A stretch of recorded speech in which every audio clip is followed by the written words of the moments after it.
Hey, good morning. Beautiful morning here in Reno, Nevada. I want to talk today about locus of control, which is a personality characteristic, and as a personality characteristic, that means it's relatively stable and not necessarily subject to change in individuals.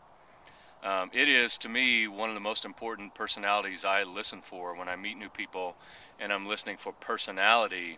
I really want to know what your locus of control is.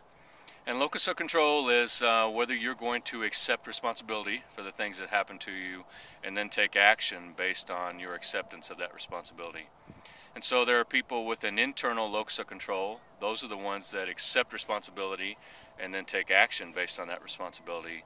And those with an external locus of control who are less likely to take responsibility and less likely to want to take action because they don't feel that they're in control of the things that are happening to them.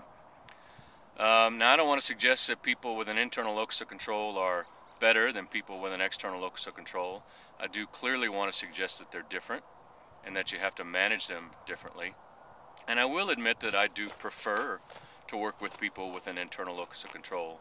But if I hear someone with an external locus of control, and by the way, that's very common, although most people will tell you that they have an internal locus of control, I think in reality, most people have more of an external locus of control, less willing to accept responsibility than they're willing to admit. It just means I have to manage them differently. So I need to talk about locus of control because I want to start a series of videos on attribution theory, which is to me one of the most important things you need to be aware of as a leader, as a manager. Attribution is how people explain what happens to them. And I'm going to reach a point where I have to reconcile attribution theory with locus of control, so I needed to talk about this today. All right, well, stay tuned for that series on attribution. I'll try to make it really interesting. Hope it's as beautiful today where you are as it is here today in Reno, Nevada. Have a great day.